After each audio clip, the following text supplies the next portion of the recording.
At different points across the semester, we've talked about the obvious limitations of the Romantic canon. It's an entire period of writing that's been defined by six major poets, all of them male, educated, and wealthy. We've also talked about the problem of trying to add new writers to this pool, and the problem we run into immediately is who gets included and who does not. Is it possible to include everyone? Would it be possible to read them all? So, I acknowledge all of these problems, of both strict canons and canon expansion. But I'm still going to ask that we include a previously underrepresented group of writers, and these are the laboring class writers who wrote books and books of poetry, most of which have gone unread. Most laboring class writers wrote poems that were just bad imitations of the popular poetry of the time. These writers were looking for a way to make money, so they'd imitate a popular writer, and fans of that writer would buy their poems. They often wrote long-winded poems about nation, war, and politics, and they wrote in the venerated, tried and true older forms, such as epistles, odes, and panegyrics. Now, you might not be familiar with the term panegyric, but it just means a long poem that expresses praise. It's kind of like an ode, but it doesn't have to follow the same specific structures that odes follow. Now, among the laboring class poets more generally, the poets who wrote dialect were few and in the minority. They wrote new and innovative poetry, and they generally wrote about being laboring class.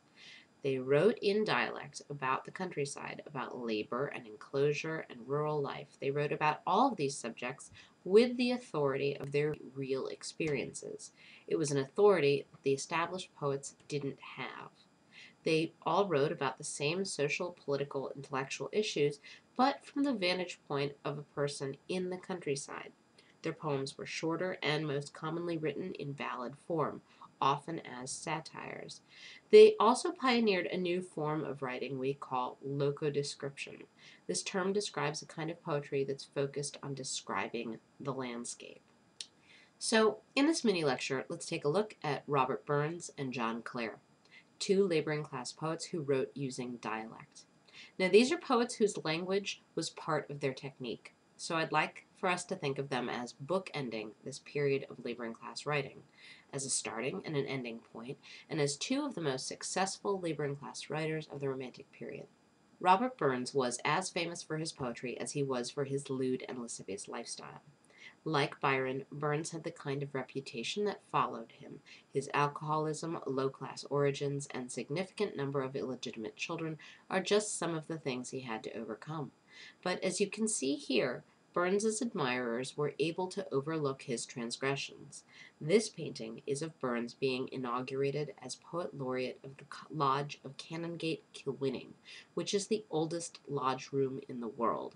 This is sort of like being voted in as president and mascot of the oldest old boys network in the world. It's like having Bobcat Goldthwait speak at your graduation, or voting the nerdiest guy in school as homecoming king. There's an irony to Burns's fame, and that's something that never goes away across his career. His lifestyle, of course, is not the measure by which we should be judging a poet, but it was a complicating factor for Burns's contemporary readers. Much like the way we judge modern-day politicians, the biography of a poet did have an impact on how the poetry was received. So, when Burns started to broaden the reach of his poetry, when he started to publish his books outside of his local town of Kilmarnock, first in Edinburgh and eventually in London, he had to think of how his lifestyle would be received. More to the point, he had to make sure that his readers would not reject his poetry because of his crude ways. Writing in dialect was one way to do that. Burns wrote a large number of his poems in Scottish dialect, but here's an interesting fact. Although he made his career as the great Scottish poet, the dialect words he used were actually just stylized versions of standard English. In other words, he wrote Scottish language, and the vast majority of his language was entirely readable to those with no knowledge of Scots dialect. So, of the words that occur more than 50 times in Burns's published works, that is, those most frequently used words in Burns's writing, only 6 cannot be easily understood by an English reader. As Burns's career progressed, reaching broader audiences, two things happened. First, he started writing with sharper divides between his dialect poetry and the poems he wrote in standard English. These different poems would be grouped into different sections of the book. Second, he put a lot of time and effort into expanding and revising his glossary. A glossary is not what we usually think of as part of a text, but in fact, it is. Glossaries are part of a text's larger infrastructure, and our term for this infrastructure is paratext. The paratext of a book will often include a preface or an advertisement, a glossary or an index, and even a frontispiece that's a drawing, usually of the author, in the front of the book. All of these paratextual devices control how we, the reader, receive the book. Philippe Lejeune defines paratext as, quote, a fringe of the printed text which in reality controls one's whole reading of the text.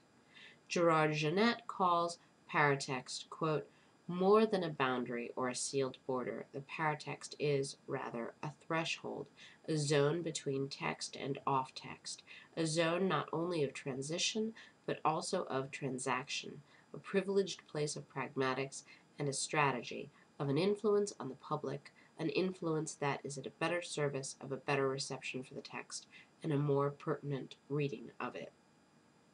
As you read Burns's poems, think of how the language is or is not transparent.